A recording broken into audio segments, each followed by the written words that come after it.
vous bénisse. Amen.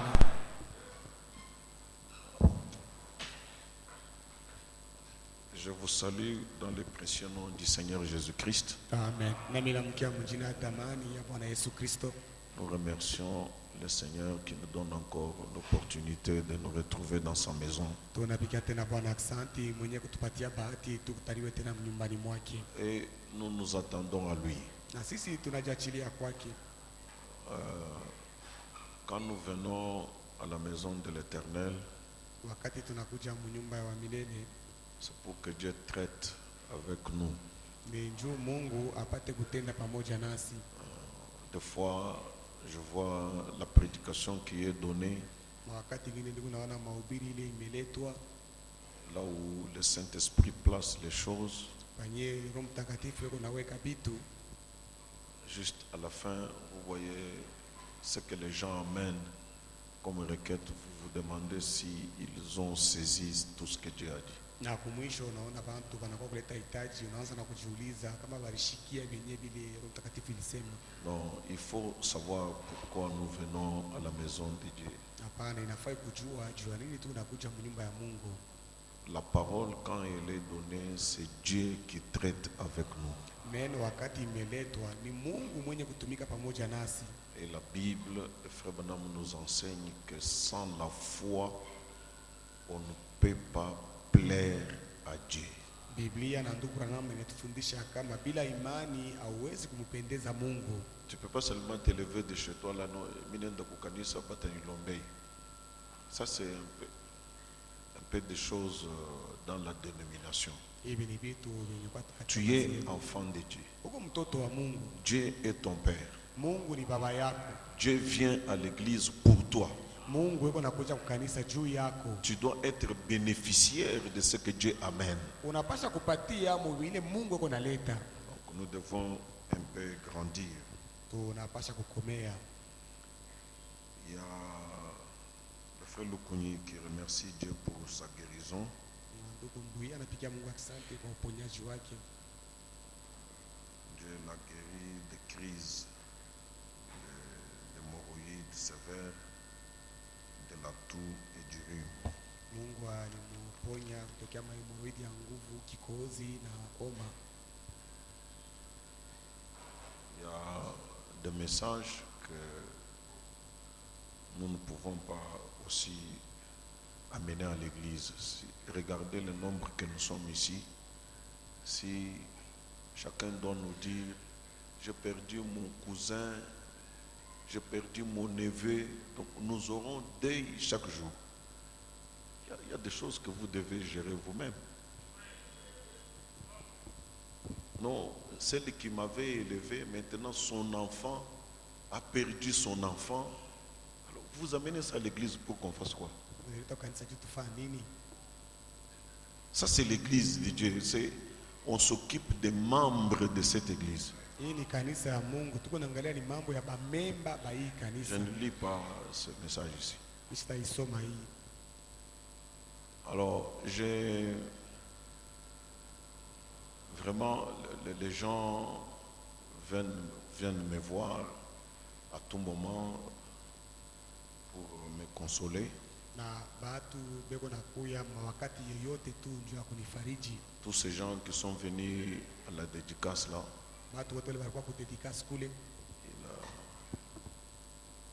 ils viennent chez moi, donc je suis très perturbé. Et tu ne peux pas dire aux gens de ne pas venir. Ils se gênent aussi de savoir que j'ai perdu ma femme. Ils ne veulent pas laisser passer l'occasion.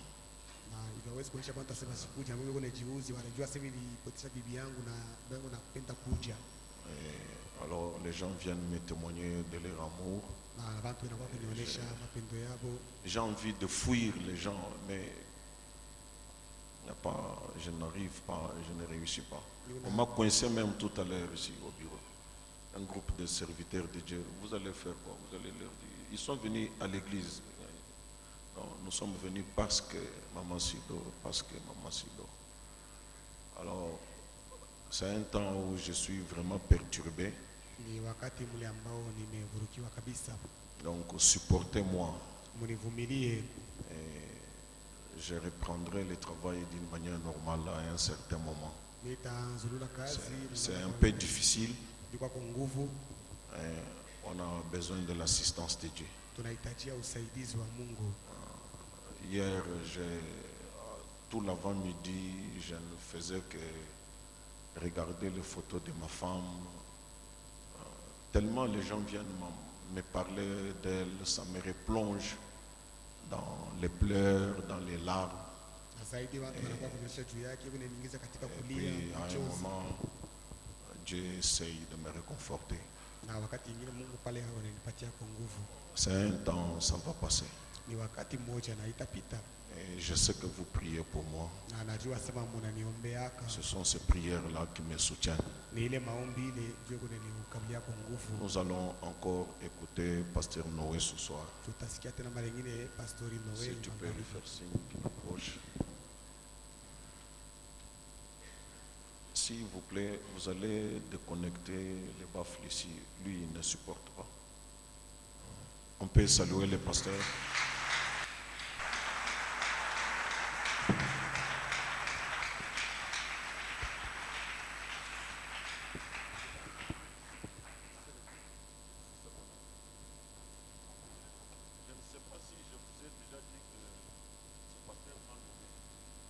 Mshijua kama nishakuonyesha sema huyu pastori alinipanga njina. Bebe wake iko na njina yangu. Merci. Que Dieu vous bénisse richement. Na asante Mungu amibariki kwa utajiri. Nous sommes très heureux de vous voir encore une fois dans la maison de Dieu. Tuko wenye heri kumiona mara nyingine tena nyumbani mwa Mungu. Et croyons que vous êtes dans la joie. Na tunaamini kama Mungu katika furaha. Moi aussi comme vous.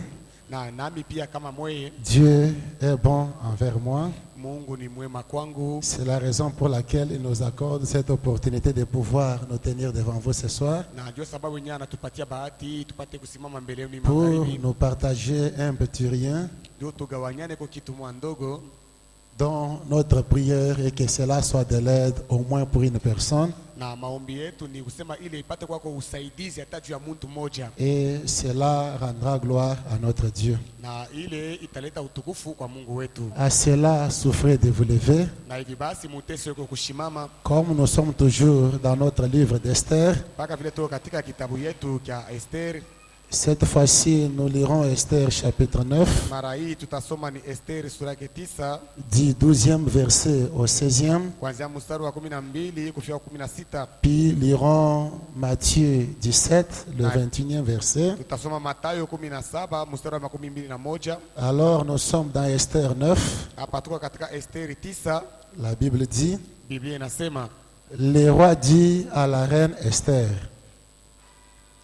les Juifs ont tué et fait périr dans Suse, la capitale, 500 hommes et les 10 fils d'Aman. Qu'auront-ils fait dans le reste des provinces du roi?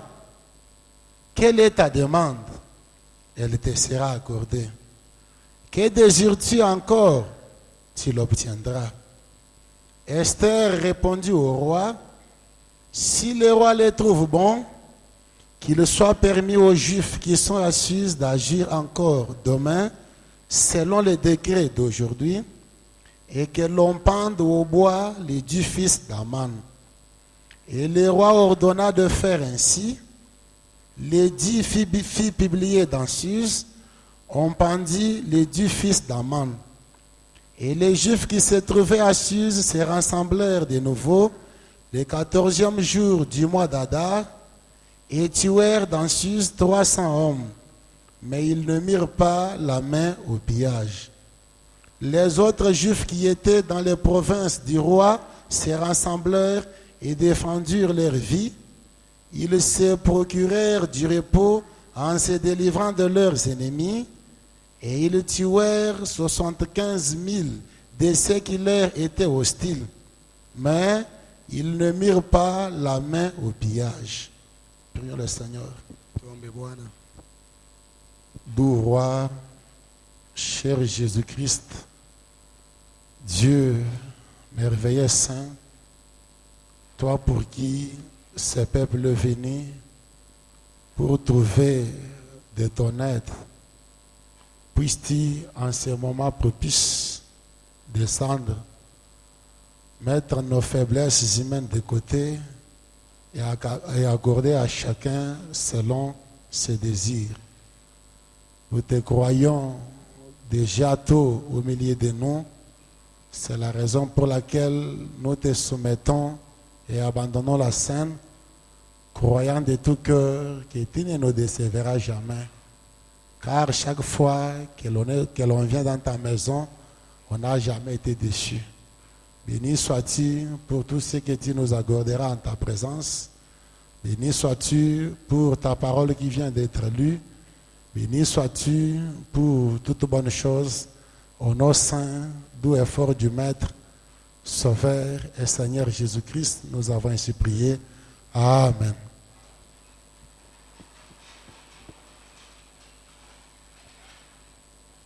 Encore une fois, que Dieu vous bénisse richement. Mara ingine tena Mungu amibariki kwa utajiri. Comme vous êtes assis, Hivi munesha kuikala, nous prenons dans le Nouveau Testament tunachukua katika Agano Jipya Matthieu 17, le 21e verset. Mathayo 17 mstari wa 21. Mais cette sorte de démon ne sort que par la prière et par les jeûnes. Alors, comme nous sommes en train de parler sur notre petit sujet, Na hivi basi wakati kunasema yule ya hii kishina yetu ndogo et nous ne cessons d'intituler William Branham, notre précieux frère, yenye tukunaita kama William Branham ndugu yetu wa damani, apprends-nous à prier comme Jésus et Jean ont appris à leurs disciples à prier. utufundishe kuomba kama vile Yesu na Yohane walifundisha wafasi yao Et kuomba. nous sommes en train de voir, et c'est là depuis le mercredi, Na tukunaona ile tokia mkazi tatu combien l'association du jeûne à nos prières nous offre de bons résultats. mara ngapi kuongeza kwa kufunga chakula kwa maombi yetu kunatupatia matokeo mazuri. Combien lorsque nous jeûnons et prions, Mara ngapi wakati tunafunga chakula na kuomba nous avons la possibilité de chasser une certaine sorte de démons. tukuna namna moja ya kufukuza haina moja ya mademona. Ces démons-là qui peut-être ont pu résister à la prière sans jeûne. Mademona ile saa zingine ilijama mbele ya maombi bila kufunga Et chakula. cette fois-ci, comme nous serons en train de jeûner et de prier, Mara hii sasa wakati tutakuwa tunaomba na kufunga chakula, cette sorte de démon-là fuira elle aussi. ile aina ya mademona nayo itakimbia. Nous découvrons que c'est au travers des jeûnes et des prières Na tunavumbula kama ni kupitia kufunga chakula na maombi, qu'Esther, quoique étant déjà reine, Esther hata kama vile alikuwa ashakuwa malkia, qu'elle eut le courage d'aller devant le roi sans invitation du roi, alipata hodari ya kwenda mbele ya mfalme bila kumuita kwa mfalme. qu'elle eut le courage de braver la mort Alipata hodari ya kushindana na lufu, et qu'elle fut reçue par le roi hors la saison, na alipokelewa na mfalme nje ya wakati, qu'elle trouva grâce devant le roi, na alipata neema mbele ya mfalme, et cela conditionna le reste de sa vie. na ile iliongeza vile maisha yake itakuja ijayo, Et cela offrit aux Juifs du repos. na ile ilipatia Wayahudi Nous mapumziko. comprenons que c'était au travers de jeûnes et de prières de Mardoché, Tunaelewa kama ilikuwa ni kupitia maombi na kufunga chakula ya Mordekai, alors que Mardoché pouvait devenir de plus en plus grand dans la maison du roi. wakati ile Mordekai alikuwa sasa mkubwa zaidi nyumbani mwa mfalme. Comme Jésus-Christ est l'exemple modèle du christianisme, Sawa vile Yesu Kristo ni mfano wa et Ukristiani, comme nous l'avions dit de génération en na génération, vile tuliisema vizazi na vizazi, nous le trouvons lui aussi dans Matthieu 4. tunamupata naye katika Mathayo 4, Il pouvait jeûner et prier. naye aliweza kufunga chakula na Il kuomba. pouvait jeûner et prier pendant 40 nuits et 40 jours. Aliweza kufunga chakula na kuomba mchana 40 na usiku 40, Et donnant l'exemple à ses enfants chrétiens, na akaleta mfano kwa watoto yake wa Kristo, leur montrant qu'eux aussi doivent jeûner et prier. kuwaonesha kama nabo pia wanaweza kufunga chakula na Et kuomba, par leur jeûne ainsi que par leur prière, na kupitia kufunga chakula yabo na maombi ils auront la puissance, le pouvoir de gravir certaines montagnes infranchissables. watakuwa na uwezo na mamlaka ya kupanda milima ingine yasiyo kupandiwa. Nous trouvons aussi la vie vie de jeûne et de la prière dans la vie de William Branham, tunakuta maisha ya maombi na kufunga chakula mu maisha ya William Branham. lui qui dit que mon plus long jeûne Yeye mwenyewe kusema kama kufunga yangu chakula kurefu fut de 3 jours. kulikuwa ni kwa masiku C'est 3. pour vous dire que même William Branham aussi, Ni njia kumeonyesha kama William Branham de naye même que Jésus, sawa sawa na Yesu il pouvait jeûner et prier. aliweza kufunga chakula na kuomba. Alors nous aussi, ses enfants, Hivi basi nasi batoto yake nous devons de même jeûner et prier. sawa sawa tunapasha kufunga chakula na kuomba. Et vous ne mènerez pas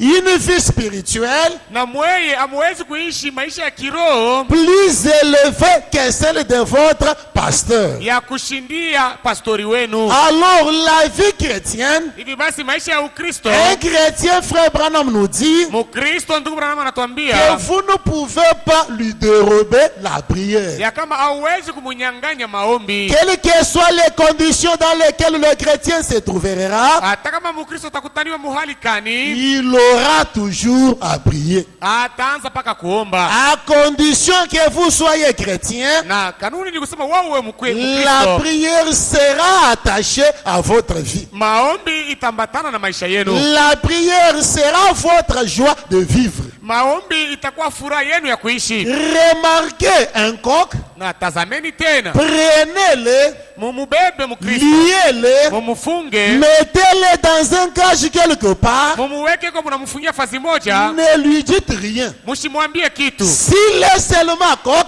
Kama tu yeye tu, laissez l'heure sonner, mwache tu wakati yene lui seul se mettra à chanter. ye mwenyewe, kama ni nkuku jogoo Et ataanza par kuimba, là, vous comprendrez na pale mtaelewa qu'il est coq, na kama ni jogoo, qu'il n'était pas une poule. kama asikukua kuku mwanamke. Je l'ai expérimenté une fois. Mimi nataka kuionja kila Mon siku moja. épouse m'avait dit qu'une sœur m'avait apporté une poule Bibi yangu aliniambia kasema tata moja nililetea kuku, et je croyais mon épouse sur parole, na mimi niliamini bibi yangu vile anasema, quoiqu'elle était sincère me disant une fausse chose. hata kama vile alikuwa mwenye haki, lakini alikuwa ananiambia kitu kia bongo. Mais arrivé vers 4h ou 5h, Lakini wakati tulifika kuma 4 au 5, j'ai senti dans la maison, nilisikia mule munyumba coucou. koriko, Je me suis dit, na nikasema mais toi tu m'as dit que c'était une poule. wewe uliniambia sema ni kuku mwanamke. Quelle est cette poule-là qui chante? Ni kuku kani mwanamke anaimbaka. Or, c'était un coq Japo ilikuwa ni jogoo, méconnaissable.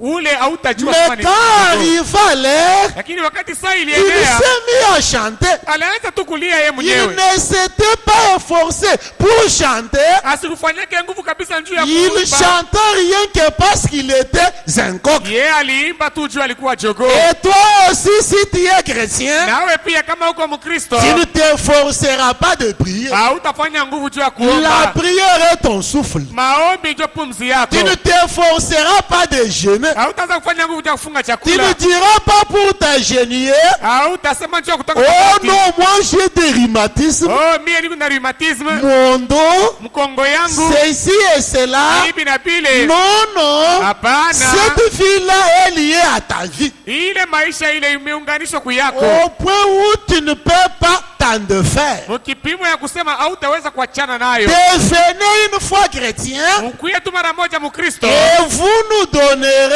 raison. na mutatupatia sheria. Je ne nie pas que vous n'êtes pas chrétien, Sikatali ya kusema muna Bakristo, mais accédez seulement à cette vie, lakini kuingia mwile maisha ile. car frère Branham dit, John Branham anasema si vous passez aux choses sérieuses avec Dieu, kama mnaanza kwenda mubitu vya kawaida na Mungu, Dieu traitera des choses sérieuses avec vous. Mungu naye atafanya na mwe vitu vya kawaida. Donc Dieu lui est là, Sasa vile Mungu yeko pale, s'attendant vous voir passer aux choses sérieuses, ona miongojea mupite ku vitu vya kawaida, et lui aussi se mettra à traiter des choses sérieuses avec vous. naye pia ataanza kutenda vitu vikubwa na mweye. Tant que vous ne passez pas aux choses sérieuses, Wakati yote mutapita ku vitu vya kawaida, il sera là, patientant, attendant. yeye atakuwa pale eko navumilia na kuongojea. Nous lisons William Branham Tunamsoma William dans Branham la prédication démonologie domaine religieux,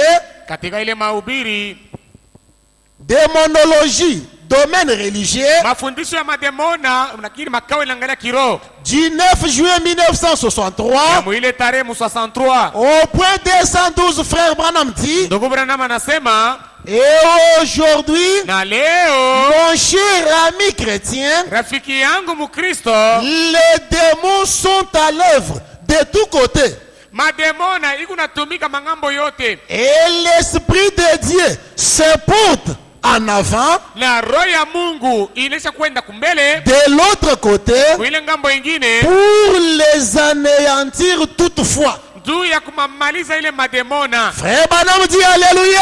Branham anasema haleluya. Le prophète est en train de dire à ses amis chrétiens Nabii yako naambia barafiki yake Bakristo que les démons ne dorment pas, ya kama mademona ilale, qu'ils sont à l'œuvre de tous côtés. ya kama beko natumika mangambo yote. Comme les démons sont toujours à l'œuvre, Sawa vile mademona iko paka natumika, comme les démons sont toujours actifs, sawa vile mademona iko natenda paka, Dieu de son côté lui aussi Mungu naye kungambo yake pia n'a pas laissé ses enfants demeurer sans secours. asikuache batoto yake kudumu bila msaada. Il a placé son esprit là de l'autre côté Aliweka roho yake kungambo ile ingine pour pouvoir anéantir les démons, juu ya kumaliza mademona, pour pouvoir détruire tous ces démons. juu ya kuharibu ile mademona yote. Vous remarquerez qu'Aman, l'oppresseur, Mutaona ya kama Amani huyu mwenye kutesana, l'ennemi des Juifs, adui wa Wayuda, il n'était pas le seul à vouloir la destruction des Juifs. asikukuwa ye mwenye kupenda uharibifu ya Wayahudi. Il avait un bon nombre d'hommes Alikuwa na nkundi moja hivi ya wanaume qui étaient là, prêts benye balikuwa tayari à un certain jour, ya kusema siku fulani prêts à détruire les Juifs. beko tayari kuharibu Bayuda. Et maintenant, de l'autre côté, Sasa kuile ngambo ingine Dieu était en train de préparer quelque chose d'autre. Mungu alikuwa anatayarisha kitu kingine. Alors, nous ne devrions pas seulement nous soucier Hivi basi hatuwezi kuangaikia tu de ce que les démons sont en train de faire. ya bile mademona yo iko nafanya. Notre grand souci devrait être Hangaiko yetu mkubwa ilipasha kuwa de savoir si l'Esprit de Dieu est là devant, de l'autre côté, kujua kama roho ya Mungu ile kule kumbele na iko ile luttant pour détruire, anéantir les démons. yenye kutenda juu ya kuharibu na kumaliza mademona. Car Satan est en train de rôder comme un lion rougissant, Kwani shetani yako nazunguka kama simba mwenye kongoroma, cherchant qui dévorer. yako natafuta atapepeta nani. Le prophète continue. Nabii anaendelea, Voilà sema tazameni les journaux magazeti et tous les restes les déclarent. na vile vingine vyote viko naisema, Ils observent ces choses. beko nangarisisha hivi vitu, Ils ne peuvent pas voir ce que c'est. hawawezi kuona ni nini. Qu'est-ce? Nini ile? C'est pour préfigurer la grande épreuve de force Ni kutangulia kuonekanisha ile jaribu mkubwa ya kupimana manguvu qui aura lieu très prochainement yenye itatendeka karibu hapa entre Dieu et Satan. katikati ya Mungu na shetani. Rendez-vous du côté de Dieu Hivi basi kupatana ngambo ya Mungu et soyez droit dans votre cœur. na mupate kuwa na maisha ya kunyoloka moyoni Frère mwenu. Branham dit Amen. Ndugu Branham anasema amina. Alors, comme les journaux ne peuvent pas détecter la réalité, Sawa vile magazeti haiwezi kuvumbula ukweli, comme ces démons sont éparpillés partout, sawa vile ile mademona imezambalana fashi yote, de tous côtés où vous aurez à tourner vos yeux, mangambo yote mutaangalia na macho yenu, vous serez combattu, agressé. mutaanza kukombanishwa na kushambuliwa. Partout où vous aurez à faire votre passage, Basi yote mutaanza kupita, Satan sera à vos trousses. shetani ataanza kumifuata, Un certain démon sera avec vous. demona moja fulani atakufuata. Frère Branham dit que cela préfigure Ndugu Branham anasema ile kunatangulia kuonesha l'épreuve de force ile jaribu ya kupimana nguvu qui doit s'engager l'un de ces 4 matins yenye ile itaanza mmoja hii masiku entre Dieu et Satan. katikati ya Mungu na shetani. Ou cette épreuve de force, Japo ile shindano ya nguvu, William Branham Branham nous dit que les Indiens William Branham anatuambia kama baindia allument le feu. bo banawakishaka ni moto. Un camp de ce côté-ci, un autre camp de l'autre côté du feu, Kundi moja ya batu kuingambo, bengine kuingambo ya moto. en train de se tirer, Beko na kokotana. ou au point où le camp le plus fort Mukipimo ya kusema bale batakuwa na nguvu zaidi. prenera l'autre dans le feu, Batakokota bale bengine mumoto. et une fois tombé dans le feu, Na wakati tu banamuka mumoto, vous êtes vaincu, bale banamiwina. vous êtes fini. Kuna malizika kwenu. Quoi ça? Nini ile? C'est cela qui préfigure ces démons que vous voyez éparpillés partout. Njo ile unatangulia kuonekanisha ile mademona unaona imezamalala fashi yote. C'est pourquoi nous trouvons ici, dans les livres d'Esther, Na njo kwa maana tunapata hapa katika kitabu cha Esteri que les Juifs étaient là, ya kama Bayuda balikuwa pale, non pas avant, mais après, haina sema balikuwa mbele, lakini que Mardochée soit devenu grand dans la maison du roi, kisha Mordekai kuwa mkubwa nyumbani mwa mfalme, que Mardochée ait reçu l'anneau du roi, kisha Mordekai kupokea mpete ya mfalme, que Mardochée ait reçu la couronne d'or. kisha Mordekai kupokea taji ya dhahabu. Alors les Juifs étaient là, donnant le contraire à leurs ennemis. Bayuda balikuwa pale benye kuletea ya kuachana kwa maadui zao. Ils tuèrent en ce temps-là 500 hommes sur la capitale. Muile wakati ile baliua banaume 500 mule mumuji mkubwa, La nouvelle parvint au roi. na ile habari ikamufikia mfalme, Le roi l'a fait Esther, na mfalme akaenda kwa et Esteri dit, na akasema, apprends-tu ce qui s'est passé? unashikia ile mambo ilitendeka? Les Juifs ont tué 500 hommes Bayuda baliua banaume 500 ici dans la capitale. humu mumuji mkubwa. Je me demande, Na mimi najiuliza, qu'ont-ils fait dans le reste des provinces du roi? balifanya kwa tena nini mu mabaki ya majimbo ya Qu'ont-ils mfalme? fait dans le reste des provinces? Balifanya kwa nini mu majimbo Si inayobaki? ici dans la capitale, Kama hapa katika mji ils mkubwa ont pu tuer 500. baliweza kuwa bantu 500, Ces gens-là qui cherchaient à les tuer, bale bantu wanaanza kutafuta kubaua, et les ont tués 500. bo bale baua 500. Qu'adviendra-t-il des provinces lointaines? Sasa bitakuwa je juu ya majimbo ya mbali? Maintenant, oh reine Esther, Sasa hapa malkia que Esther, demandes-tu? unalomba nini? Qu'est-ce que tu veux encore? Unataka tena nini?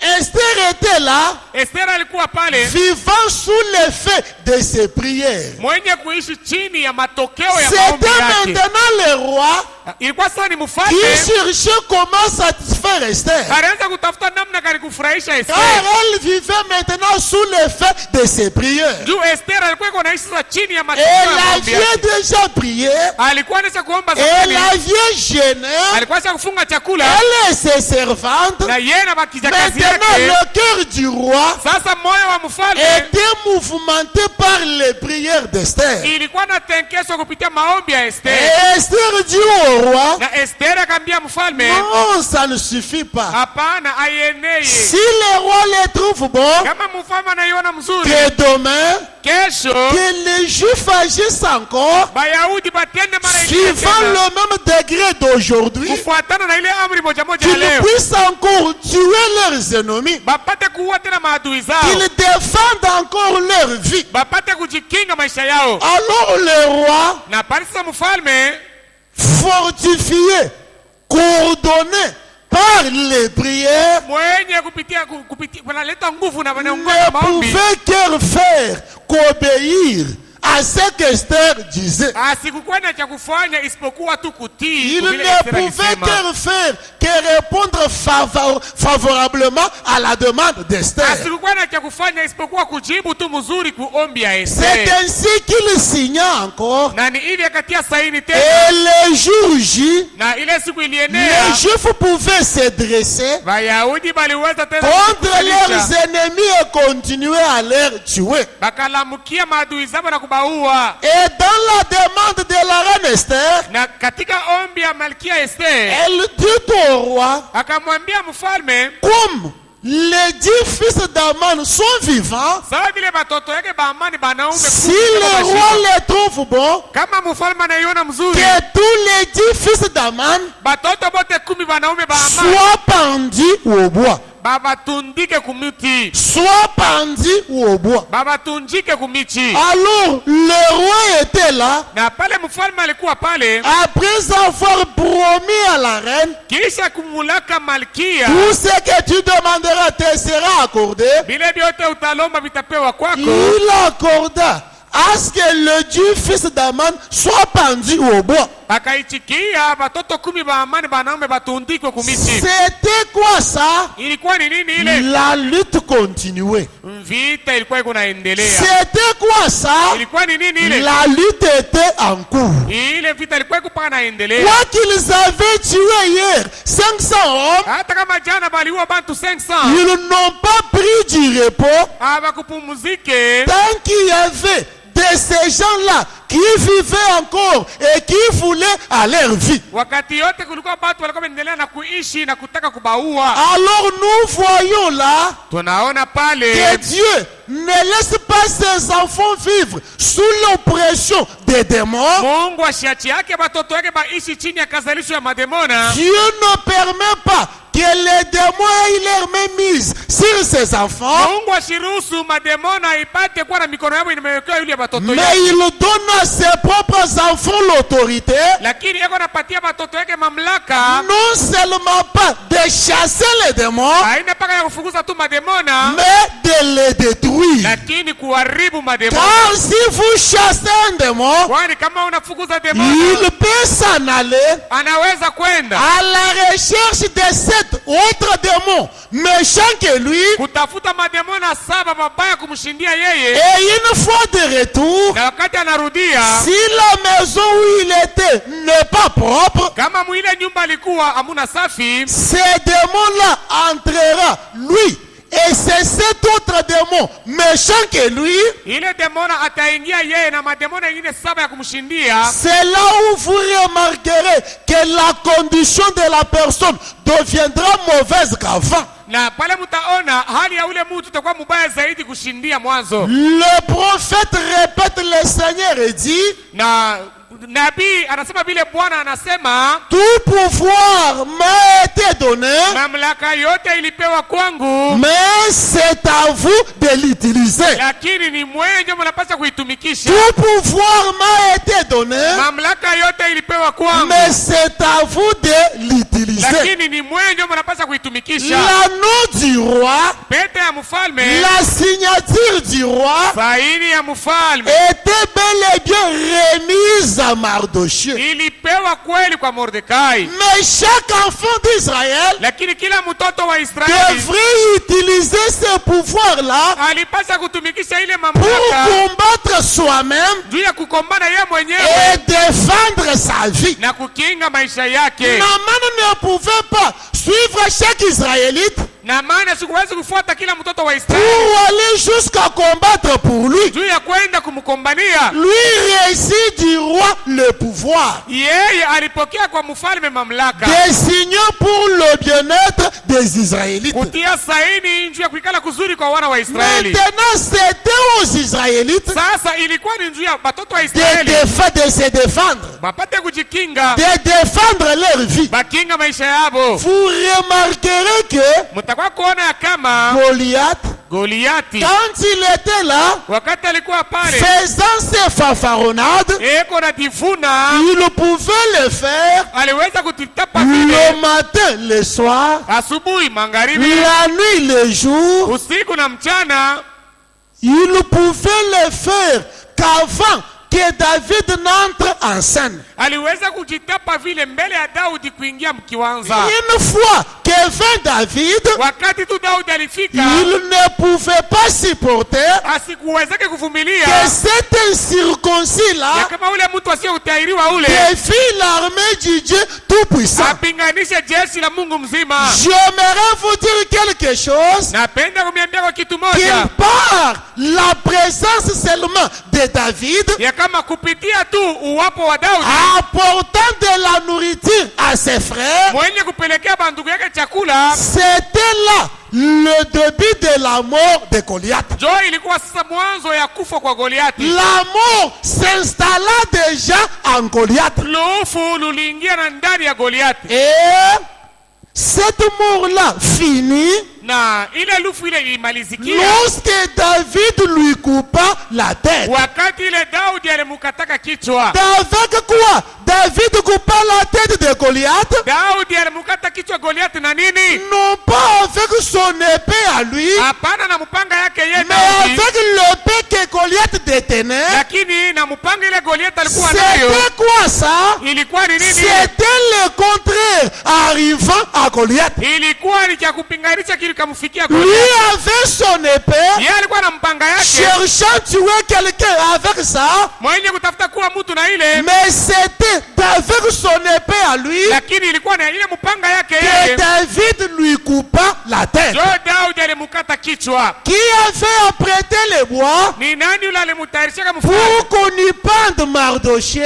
juu bapate kumubeba Mordekai? Ce n'était pas Mardochée, Haina Mordekai, mais c'était Aman. lakini ilikuwa ni Amani. C'était bien lui qui avait apprêté son bois. Yeye njo alitayarishaka muchi yake, Et les bois qu'il avait apprêté pour Mardochée, ile muchi alitayarishaka juu ya kutunjika Aman Mordekai. y fit pendu. Amani akatundikwa kule. Quoi ça? Ni nini ile Le contraire lui arriva. ya kuachana vile kwa na waza ikafika? Oh, Rehoboth tabernacle.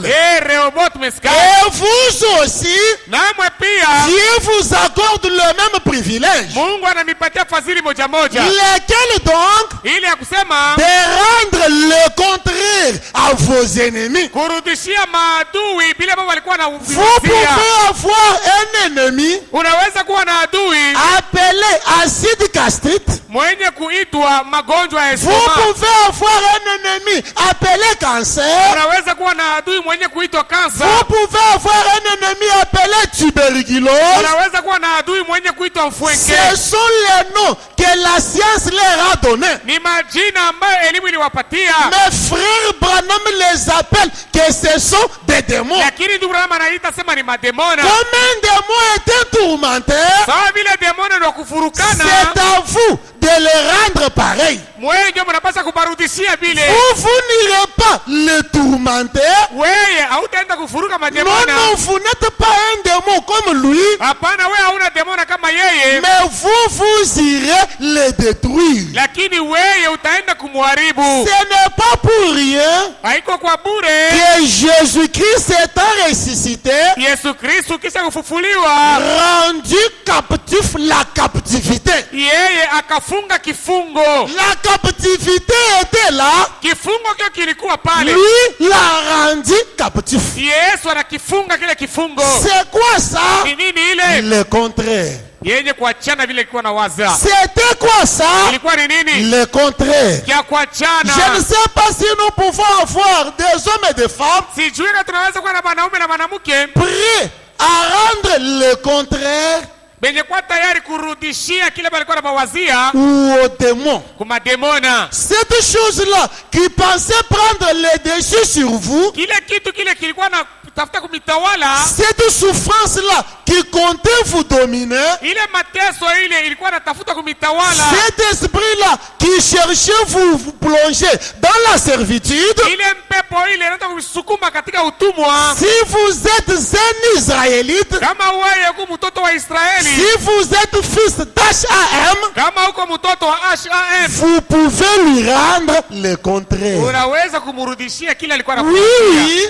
Ndiyo, Les Israélites en ce temps-là wana wa Israeli mwile wakati n'étaient pas allés chercher la mort de ces gens-là. hawakuendeke kutafuta lufu la wale batu, Ce sont eux qui s'étaient apprêtés ni bo wale batu jo balijitayarishaka voulant les faire périr. kutafuta kubaua. Comme Dieu défend ses siens, Sasa vile Mungu anakingaka batoto c'est yake, ainsi que le contraire leur arriva. na ni hivi vile walikuwa na bawazia vikawarudiria. Quand les frères Branham parlent de l'épreuve de force, Wakati Durama anasema mambo ya kupimana kwa manguvu, il parle de ces Indiens et termine. eko nasema juu ya pale baendia na Et anamaliza il dit, na anasema la présence de Dieu dans son peuple uwapo wa Mungu ndani ya bantu yake fait la force de son peuple njoo kunaleta nguvu ya pale batu pour tirer Satan dans son propre fait à lui. juu ya kumkokotea shetani mwile moto aliwakisha ye mwenyewe. La raison pour laquelle notre Dieu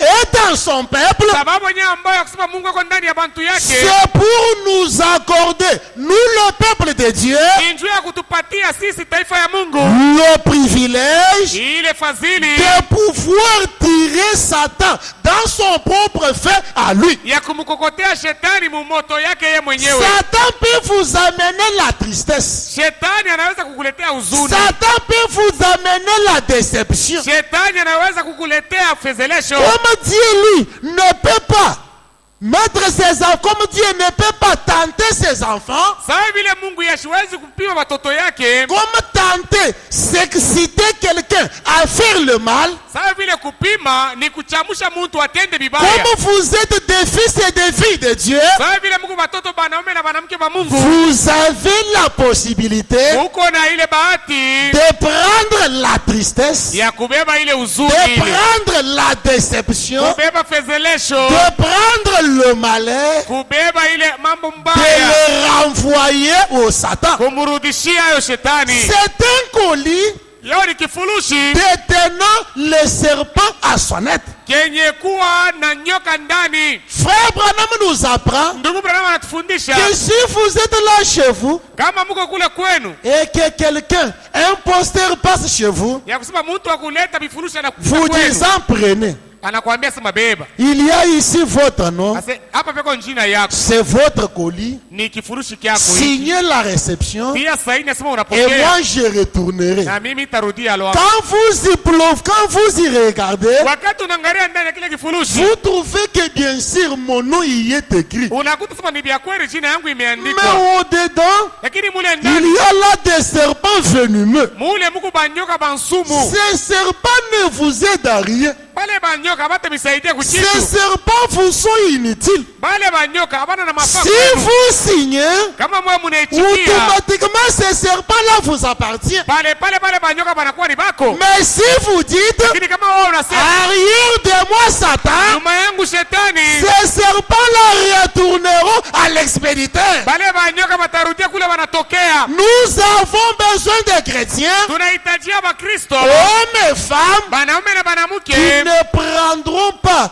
un colis non demandé. bale abataichikia kifurushi kila bakulombe. Moi, je n'ai jamais demandé à Dieu ceci. Mie mishi ya mulombaka Mungu hii C'est mambo, quand je suis dans la joie na ni wakati niko mfuraha que je peux me mettre à chanter. ndio mimi naweza kuimba. Car la Bible dit Juu Biblia hiyo que inasema celui qui est dans la joie chante. yule mwenye kuwa katika furaha aimbe. Maintenant, le diable Sasa shetani m'apporte la tristesse. ananiletea huzuni. Ne comprenez-vous pas que c'est un colis non demandé? Amuelewa ya kama hii ni kitu kila mkulombe. Alors nous n'irons pas négocier avec le diable. Hivi basi hatutaenda kusikilizana na shetani, Retournons-lui son colis. tumurudishie kintu yake, Jetons-lui son colis en face. tumutupie kile kintu yake muuso, Car moi, j'aimerais être dans la joie kwani mimi napenda kuwa katika pour furaha pouvoir chanter, glorifier le Seigneur. juu nipate kuimba na kutukuza Bwana. Est-ce qu'il y a ici un chrétien qui m'a écouté?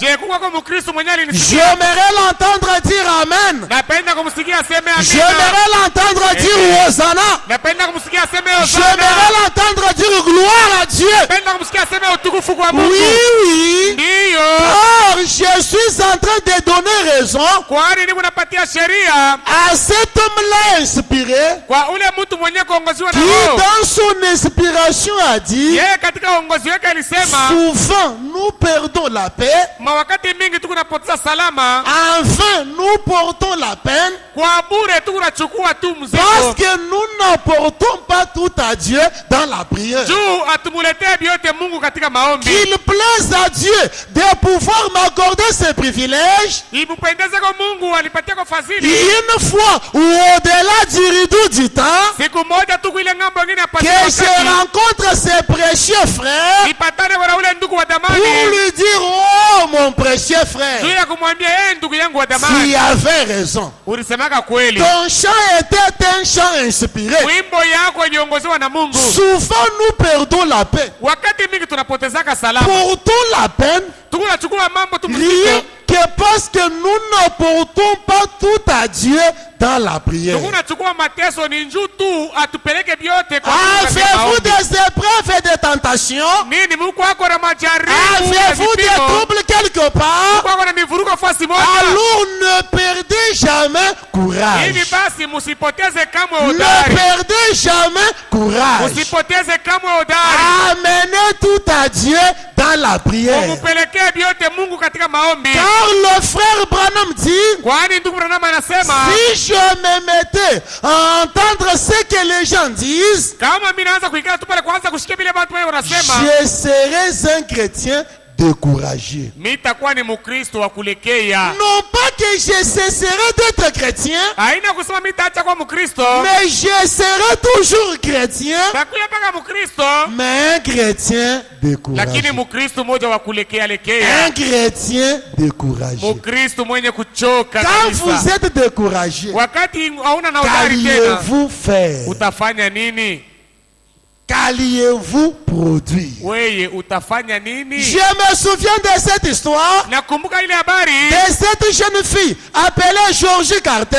ya ule binti mwenye kuitwa Georgie Carter. Nous sommes dans la prédication La vie des démons Tuko katika mahubiri uzima ya mademona du 21/7/1951 ya mwile tarehe 51 depuis le paragraphe 10 descendant. tokea ile pointi yake 10 mkushuka. Alors il y avait là cette jeune fille du nom de Georgie Carter. Kulikuwa binti ule wa jina lake Georgie Carter. Donc vous connaissez tous l'histoire. Nini mote mnajua habari yake? Elle était là Alikuwa pale souffrant terriblement de la tuberculose. mwenye kuteswa kabisa na magonjwa ya mfwenke. Alité depuis 9 ans et 6 mois. Eko mpaka mkitanda miaka 9 na miezi 6. Un grand obstacle vivait à ses côtés. Kizuizo kimwa kikubwa kilikuwa naishi pembeni yake. Son père et sa mère Baba yake na mama yake étaient des croyants d'une église balikuwa waaminifu ya kanisa qui moja ne croyaient pas à la guérison divine. yenye ilikuwa naamini ku matunzo ya kimungu. Georgie Carter était là, Georgie Carter alikuwa pale abandonné à son triste sort. mwenye kuachiliwa peke yake tu. On attendait qu'elle meure à n'importe quand. Balianza kongojea akufa wakati tu yoyote. Frère Branham dit à un endroit Ndugu Branham anasema pa nafasi moja qu'elle pesait 13 kilos. ya kama alikuwa na makilo 13 bule. À un autre endroit, il dit qu'elle pesait 16 à 17 kilos. Kwa nafasi ile anasema alikuwa na makilo 16 au 17. Mais elle reçut une brochure du prophète. Lakini akapokea mahubiri moja ya nabii. Lisant la brochure, Mwenye kusoma ile elle mahubiri vit là que William Branham avait prié pour une jeune fille akaona kama pale William Branham aliombeka mtoto mmoja qui mwanamke était mourante. mwenye alikuwa anatafuta Et kufa cette fille-là guérit. na ule binti ule akapona. Maintenant, Georgie Carter s'est dit, Sasa pale Georgie Carter akasema, oh non, hapana, si frère Branham là venait seulement ici, kama ule ndugu Branham ule anakuja hapa, le Seigneur Jésus aura à me rétablir. Bwana Yesu ataniponya. Ne croyant pas au message, Lakini asikuwa mwenye kuamini ujumbe, n'ayant pas reçu le baptême chrétien, asikuwa mwenye kupokea ubatizo wa Kikristo, ne croyant que si frère Branham venait lakini mwenye kuamini kama ndugu Branham et anakuja qu'il priait seulement pour moi, na akaniombea tu, non, non, hapana, j'aurai à me rétablir. pale mitapona, J'aurai à être guéri. pale mitatunzwa. Pour rétablir, c'est quoi? Japo kupona ni kusema nini? C'est pareil à la restauration. Ni pamoja na kurudishwa, Ramener quelque chose, kurudisha kitu, ramener quelqu'un kurudisha mutu à son état initial. mu ile hali alikuyaka mwanzo. Maintenant, Georgie Carter Sasa Georgie Carter croyait à son rétablissement aliamini kuuponyaji wake pourvu que vienne William Branham. kama William Branham anakuja. Pour elle, kwake Si yeye William Branham ne venait pas, kama William Branham ashikuje elle ne serait pas rétablie. asitapona. Frères et sœurs, Ndugu na dada, comprenez-vous la profondeur de son attente? munaelewa upana ya kongojea kwake? Comprenez-vous le niveau de sa foi? Munaelewa hatua ya imani yake? Et comme le frère Branham était là, Sawa vile ndugu mama alikuwa pale, le père de Georgie et sa mère baba wa Georgie na mama yake ne pouvaient pas permettre à ce que le prophète s'en aille ou aille à leur domaine. habakuwezake kuruhusu nabii ende kwabo. Alors le frère Branham étant aussi là, Na sawa vile ndugu mama alikuwa pale, comme Dieu arrange la chose de deux bouts du côté sawa du vile rouleau, Mungu anatengenezaka vitu kwa mangambo yote mbili, comme il y a un temps pour toutes choses, sawa vile kuna wakati juu ya kila kitu. frère Branham dit que Georgie Carter Ndugu Branham anasema kama Georgie Carter pleurait et priait. na kuomba, Elle pleurait et priait. na alikuwa yuko nalia na kuomba. Oui, ma sœur, Ndiyo dada si yangu, tu es en train de pleurer, c'est humain. na kama uko nalia ni ndio vile mtu anekala. Oui, mon frère, tu Ndiyo, es ndugu en yangu. train de pleurer, c'est bon. Huku nalia ni mzuri. Ne comprends-tu pas qu'il y a un temps pour toutes choses sous les cieux? Auelewe ya kama kuna wakati juu ya kila kitu chini ya Ne mbingu. comprends-tu pas qu'il y a un temps pour pleurer, un temps pour se réjouir? Auelewe ya kama kuna wakati moja ya kulia na wakati ya Ne kufurahiwa. comprends-tu pas qu'il y a un temps pour coudre, un temps pour déchirer? Kuna wakati moja ya kushona na wakati ingine ya kupasula. Comment auras-tu à rester jusqu'ici Namna gani wewe utafikia na hapa? assis dans tes lamentations? Unasema kwa kuikala katika Et maombolezo. c'est toi, Jérémie, Nani wewe ndio Yeremia? pour écrire lamentation de Jérémie. Juu ya kuandika maombolezo Oui, ya il Yeremia. y a un temps pour toutes choses. Ndiyo, kuna wakati juu ya kila kitu. Georgie Carter, Georgie Carter dans sa souffrance immense, katika mateso yake makubwa elle pleurait et priait. alikuwa iko nalia na kuomba. Elle pleurait et priait. Alikuwa iko nalia na Alors, kuomba. comme elle était là, Sasa vile alikuwa pale, le prophète nabii fut conduit chez elle. akaongoziwa kule kwabo,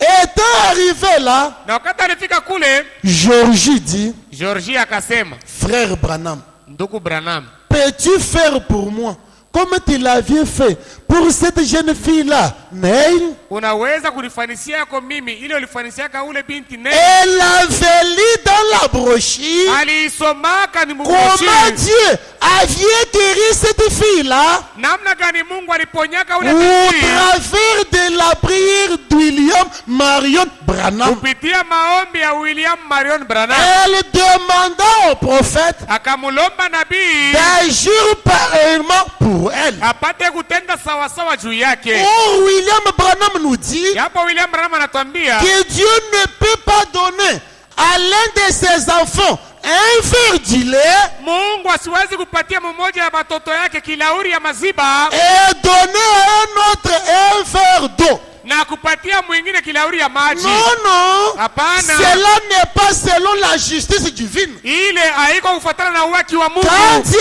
a donné à celui-ci un verre du lait, Wakati Mungu alipatia huyu kilauri ya comme maziba, moi aussi j'ai su son fils comme lui, sawa vile na mimi niko mtoto yake sawa il yeye, doit me donner aussi un verre du lait. na mimi anapaswa kunipatia majiba. Je ne prendrai jamais un verre d'eau Sitachika kubeba kilauri ya maji disant que je l'ai reçu de la part de Dieu, kusema mimi naipokea inatokea kwa Mungu, alors que j'ai du moins quelqu'un japo niko na mtu moja à qui Dieu a donné un verre de l'eau. du ule lait. Mungu alipatia kilauri ya majiba. Non, non. Hapana, La vie chrétienne maisha ya où Ukristo nous nous sommes engagés avec vous, sisi tulijiingiza pamoja na mwe. je suis en train de comparer la vie chrétienne Ninalinganisha maisha ya Ukristo à un album des expériences. na album ya maonjo, Un album des expériences. album ya maonjo. Là où vous y mettez vos photos, Mule Mungu naweka mu mapicha yenu, les photos de vos amis, mapicha ya barafiki yenu, les photos de vos camarades, mapicha ya barafiki yenu, les photos familiales. mapicha ya majamaa. Il peut vous arriver à une certaine époque Inaweza kukufikia wakati moja à pouvoir tomber malade, unalukula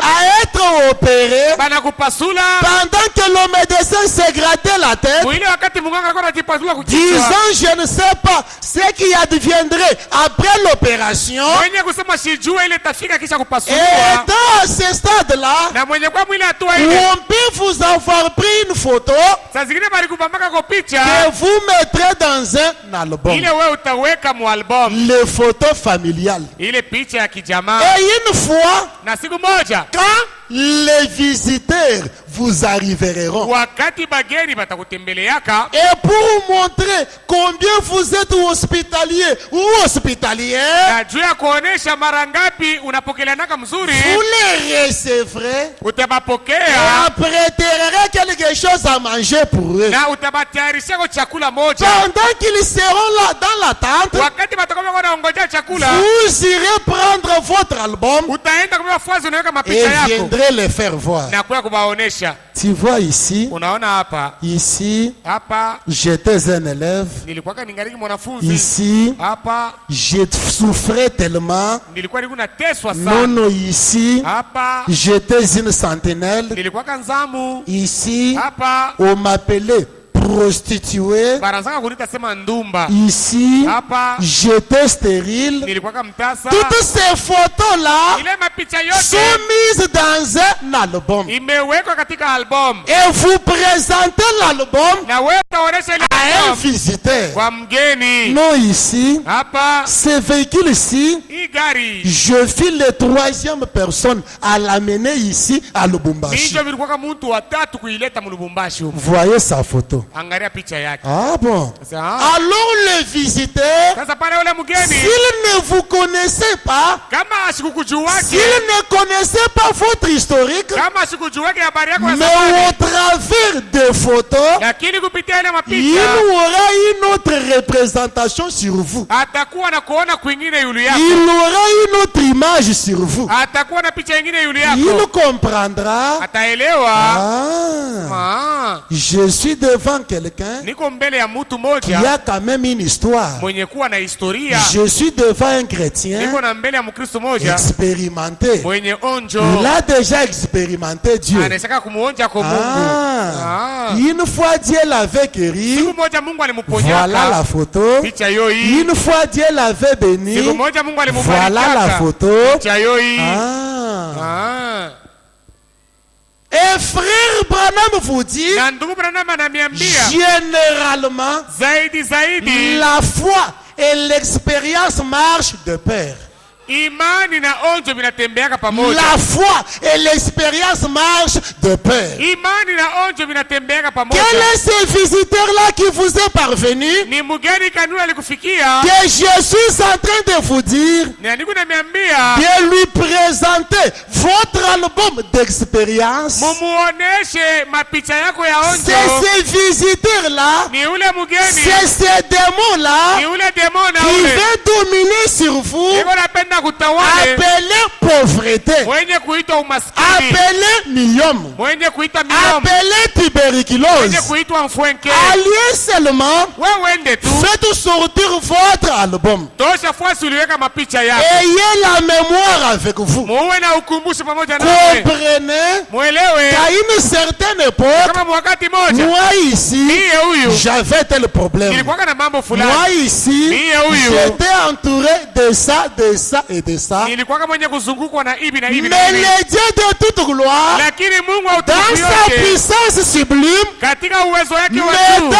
à triompher de ces visiteurs-ci autrefois. alinisaidiaka kumuwina huyu mgeni zamani. Le même Dieu-là qui m'avait aidé Ule Mungu alinisaidiaka peut ule, m'aider encore aujourd'hui. anaweza pia kunisaidia tena Ce leo. même Dieu-là qui m'a vient secourir Ule Mungu moja moja peut me alinisaidiaka, secourir encore aujourd'hui. anaweza kunisaidia tena Ce leo. même Dieu-là qui m'a vient bénir, Ule Mungu moja moja ule ce même alinibarikiaka, Dieu-là dont j'avais vu sa gloire, ule Mungu moja moja nilionaka utukufu peut wake, me faire voir encore sa gloire aujourd'hui. anaweza kunionyesha utukufu wake tena leo. En ce moment-là, quand vous vous mettrez à prier, Ile wakati utaanza kuomba vous aurez quand même un signe, utakuwa kwa hivi na alama, quelque chose à présenter à Dieu. utakuwa na kitu ya kumuonesha Mungu. C'est ce que fit Georgie Carter. Ndio kile Georgie Carter alifanya. Elle prit l'expérience de cette jeune fille-là, comme elle, Akabeba onjo ya ule binti mwenye alikuwa sawa yeye, et dit au prophète, na akamwambia nabii, ne pouvez-vous pas agir pour moi, Ah comme ouais? vous l'aviez fait pour elle? hauwezi kwa kunitendea vile ulimfanisiaka yeye. Frère Branham dit, oh chérie, Ndugu Branham akamwambia sema yeye cela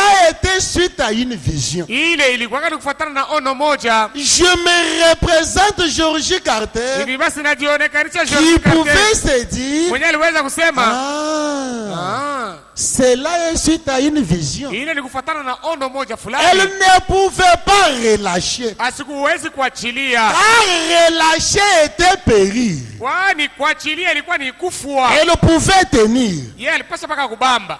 Frère Branham s'est mis à genoux Ndugu Branham alitwanga magoti et pria pour Georgie Carter. na akamwombea Georgie Carter, Il se leva, akasamuka fortifia sa foi, akakankamisha imani yake disant, na kusema non, le Seigneur peut te rétablir. Bwana anaweza kukuponya, Le Seigneur peut te restaurer. Bwana anaweza kukurudishia afya. Comprenez-vous quelque chose qui devrait assurer la restauration de Georgie Carter? Munaelewa kwa kitu kiliweza kuhakikisha kurudishwa kwa Georgie Carter? Elle pensait que si le frère Branham pouvait venir, Aliwazia kama ndugu Branham anakuja elle serait rétablie. atarudishiwa afya. Ou William Branham dit Japo William Branham anasema que le message et le messager du temps de la fin ya kama ujumbe na mjumbe wa wakati ya mwisho sont tous une restauration. bote ni kurudishwa. Rehoboth Tabernacle. Meskani Rehoboth, Croyez-vous que William Branham et le message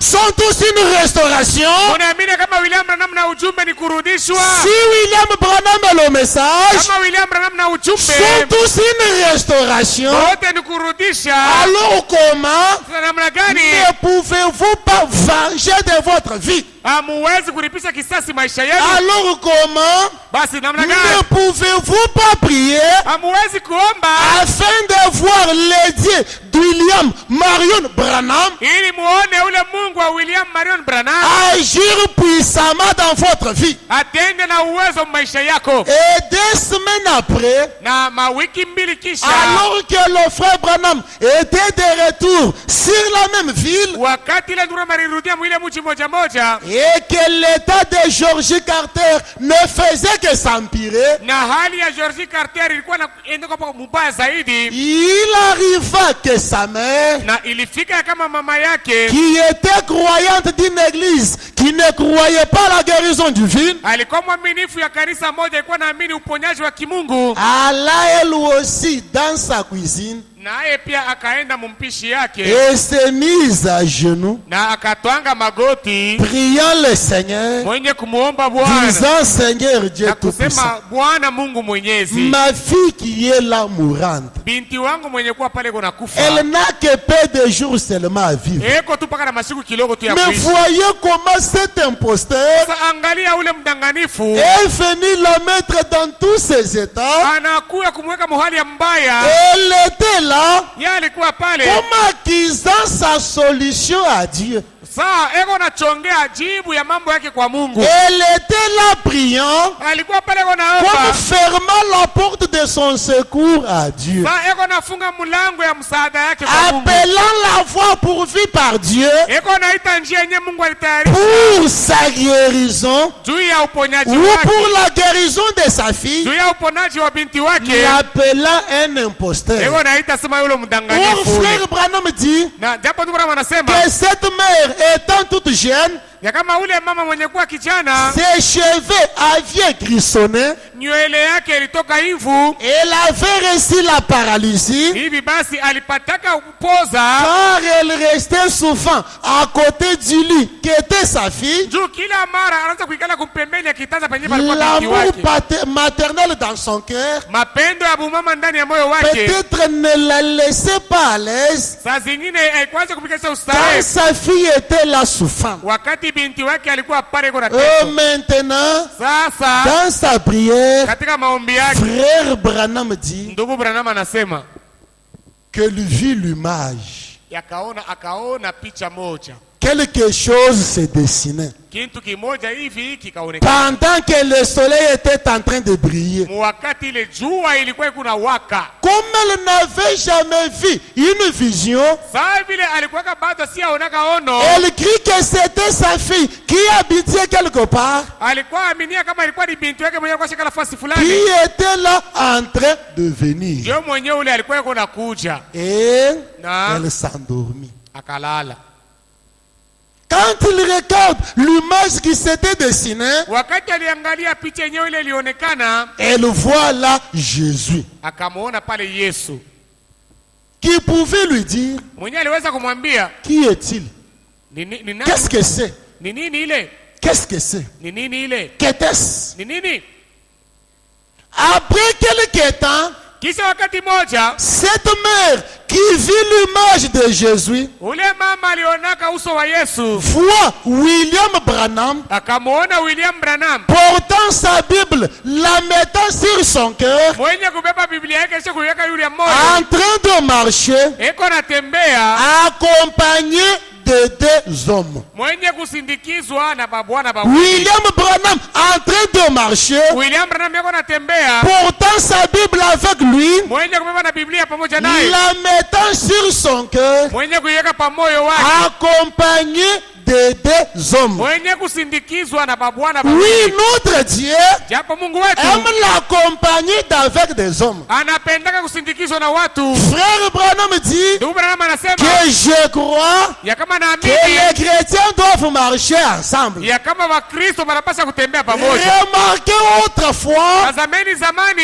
alors que Dieu alla chez Abraham muile wakati Mungu alikuwa anaenda kwa Ibrahimu pour lui soulager de sa douleur, juu ya kumutuliza kwa maumivu yake, Dieu n'y alla pas seul, Mungu asikuendeke peke il yake, fut accompagné de deux anges. alisindikizwaka na mamalaika mbili. Car en ce temps-là, Kwani mwile wakati Dieu s'était fabriqué un corps Mungu alizifarisiaka mwili moja fait de ces éléments. yenye kufarisia na viungo 16, Il entra dedans. akaingia ndani. Les deux anges lui accompagnaient, Mamalaika wawili wakawa wanamsindikiza, allant là pour visiter Abraham. eko naenda kumtembelea Abraham Étant mieux réussi, na kupokelewa il mzuri, donna à Abraham la promesse akamupatia Abraham malako selon laquelle, à cette même époque-là de l'année, kufuatana kusema mwile wakati moja moja ya mwaka Abraham devrait avoir un fils. Abraham alipaswa kupata mtoto mwanaume, Et la mère de George Carter na mama yake ya George Carter ne voit pas William Branham seul, asimuone William Branham peke yake, mais il voit William Branham lakini akamwona William Branham accompagné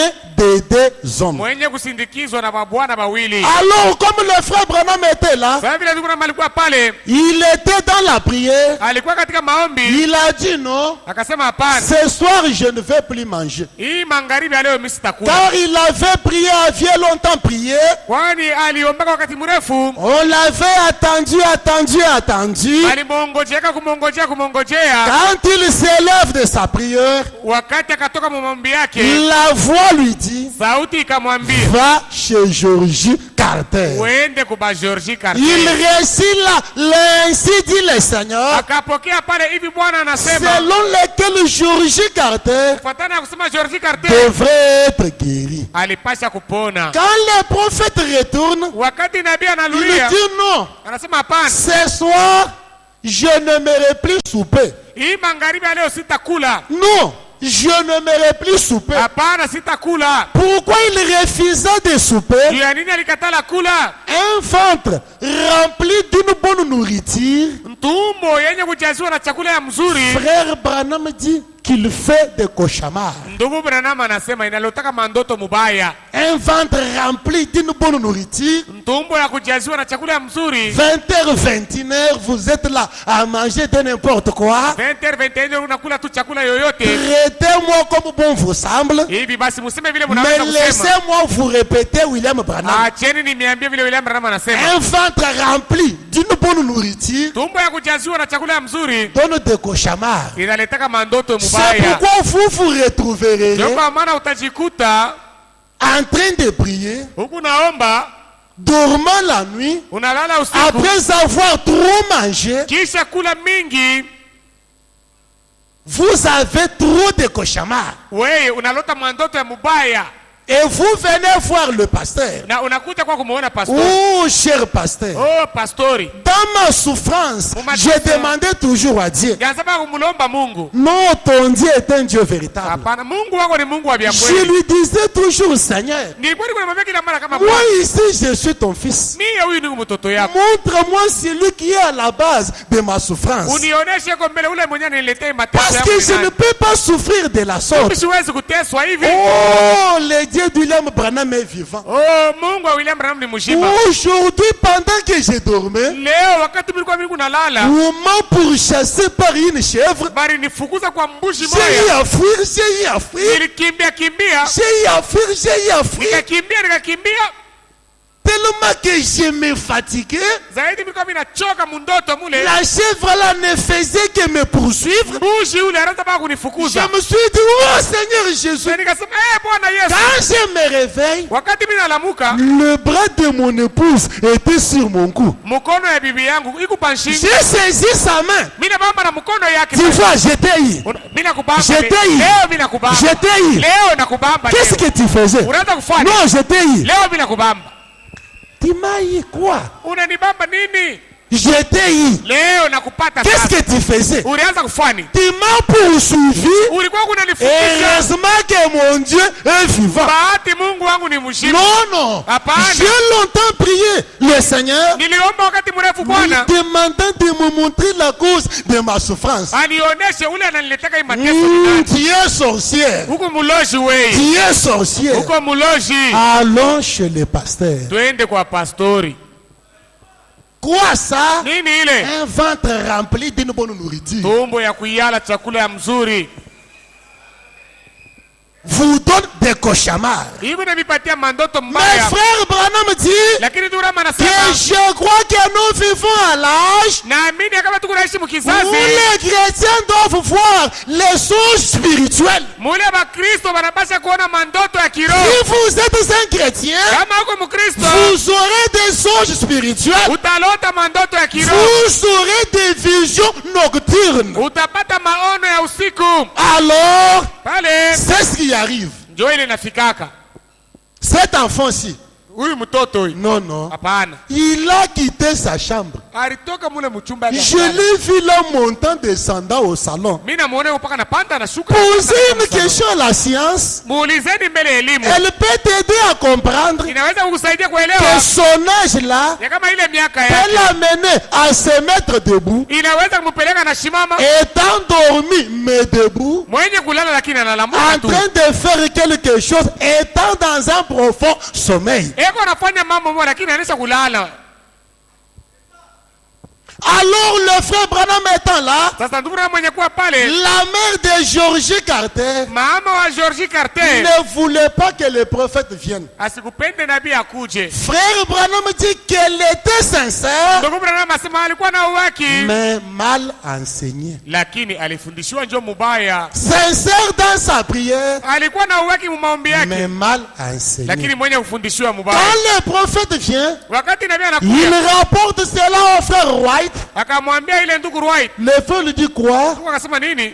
Tu veux dire, cet document là, Ya kama ile Georgie Carter, ya kama Georgie Carter tu dis qu'elle va vivre. unasema kama ataishi. Frère Branham dit oui. Ndugu Branham asema ndio. Non pas demain, Hapana kesho. ou aussitôt que j'y serai, Wakati tumitafika kule elle aura à vivre. ataishi. Quoi? Nini? Frère Branham, Ndugu Branham, dois-je vous accompagner? nimisindikize eko Ok, mzuri, allons-y. twende.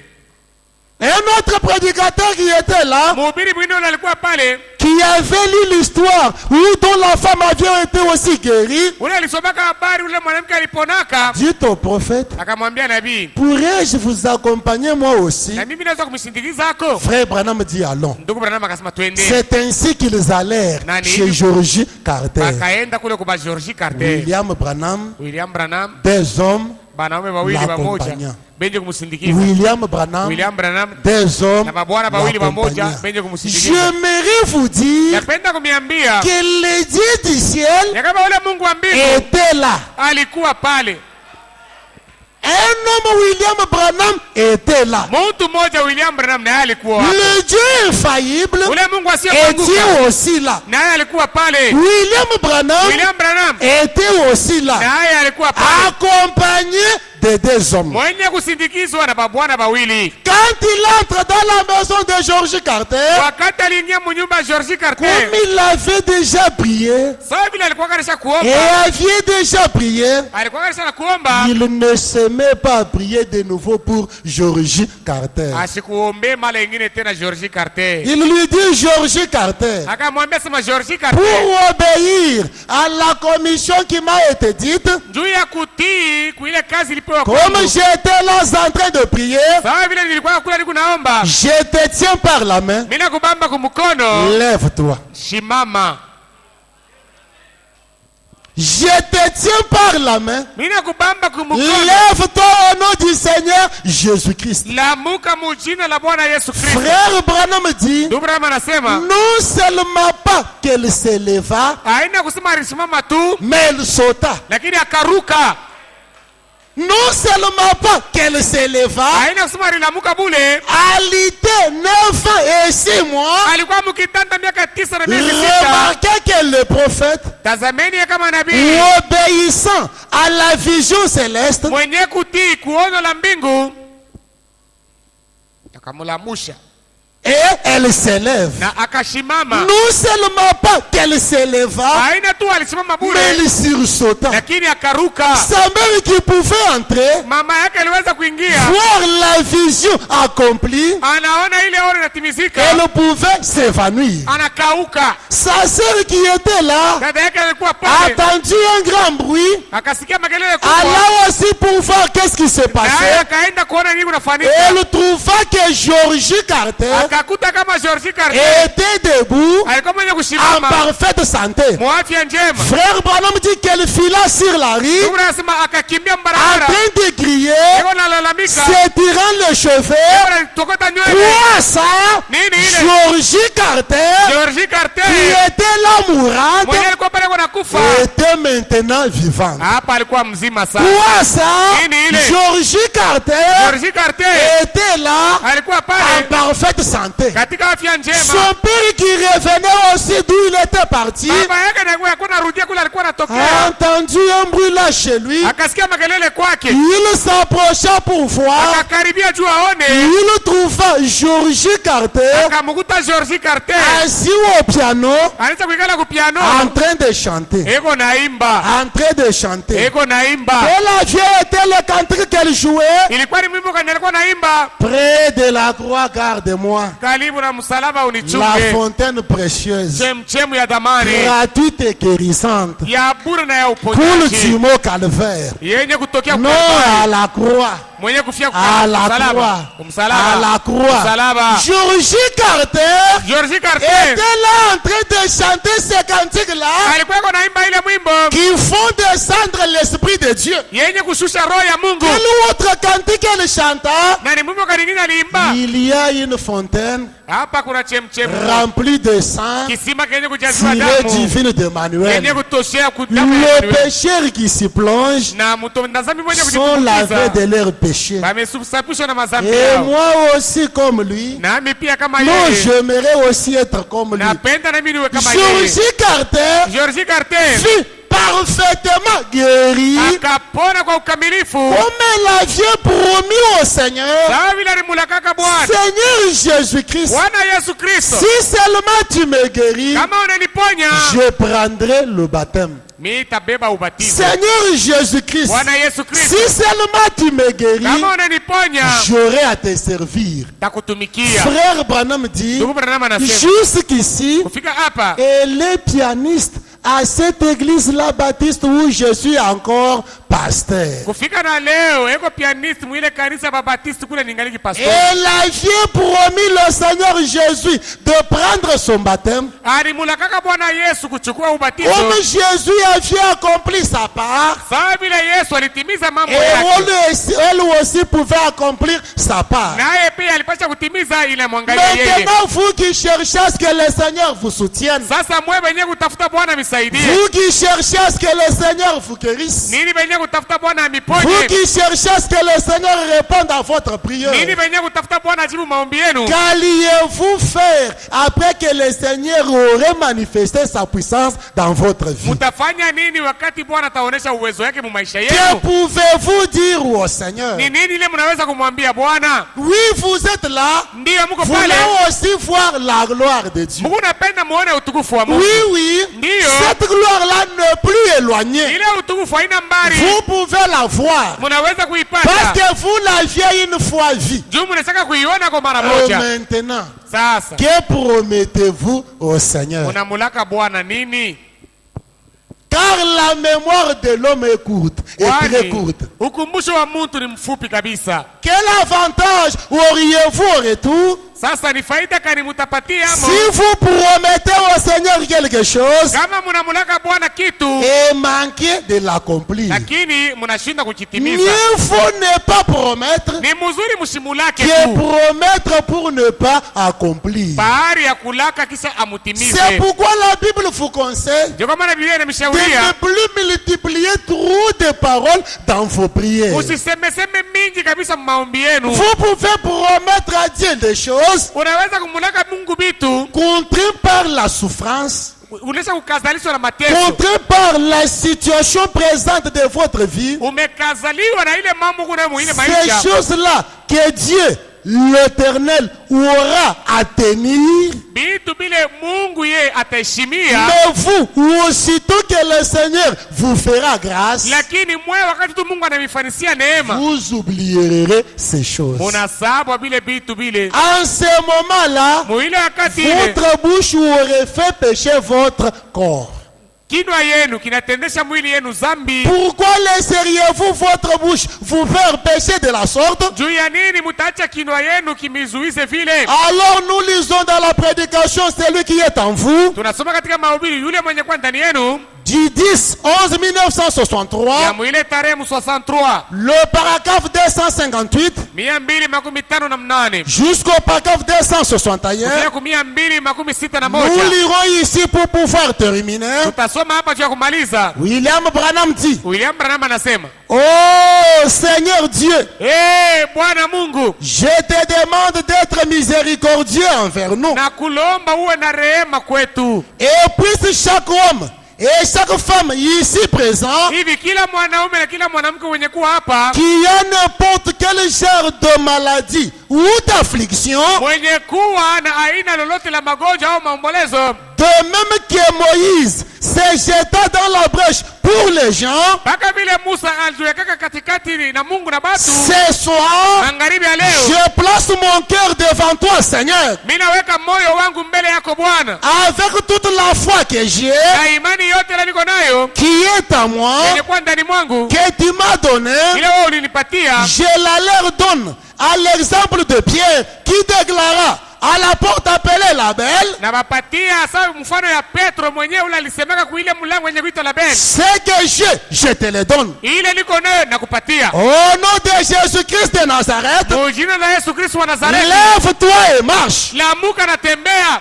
Et l'homme resta boiteux Na ule mtu alibakia et pale faible quelque temps, na mzaifu wakati kidogo, mais tandis qu'on le soutenait, lakini wakati ile walikuwa wanampatia ses mkono, chevilles se fortifièrent ile mashevi yake ikapata et nguvu, il entra dans la maison de Dieu en sautant, akaingia mnyumba wa Mungu mwenye kuruka, en louant et et en bénissant Dieu. eko na sifu na kubariki Mungu. Rehoboth tabernacle. Rehoboth meskani. Ici, William Branham, le prophète, Hapa William Branham nabii il demande à Dieu d'être miséricordieux. anamulomba Mungu awe wa rehema. Car vous remarquerez que Mardochée, Mutaona kama hapa Mordekai ce n'était que lorsqu'il reçut la couronne royale en or. wakati ile alipokeaga taji ya dhahabu. Ce n'était que quand il reçut l'anneau royal, Ni mpaka mwili wakati alipokeaga pete ya mfalme qui était la signature du roi. yenye ilikuwa saini ya mfalme.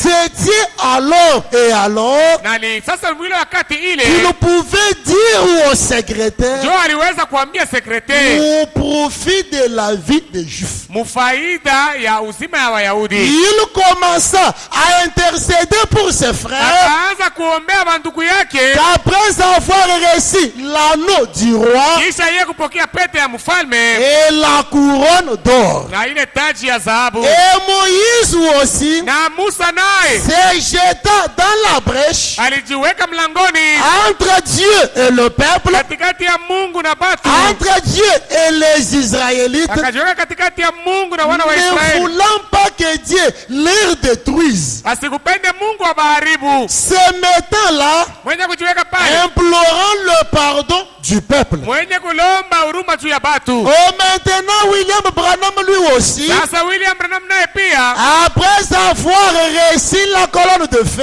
kisha kupokea nguzo la moto, après avoir reçu la visitation de cette colonne de feu, kisha kupokea kutembelewa kwa hii nguzo la moto, après avoir parlé avec Dieu, kisha yeye kuongea na Mungu, après être reçu du roi des rois, kisha kupokelewa na mfalme wa mfalme wa au wafalme. point où il pouvait dire, Mkipimo ile aliweza hata kusema j'ai été des fois et des fois devant des monarques et des hommes élevés de la terre, mara mingi kabisa nilikuwa mbele ya batu bakubwa na bafalme ba dunia, je n'ai rien vu d'aussi comparable siyaonaka ya kulinganishwa à la communion que quelqu'un peut avoir avec Dieu. na ushirika ile mtu anaweza kuwa nayo na Mungu. Frère Branham, après avoir communié avec différents peuples, Ndugu Branham kisha yeye kushiriki na batu kwa chana chana, différentes nations, mataifa ya chana il chana, comprend qu'il n'y a rien de pareil.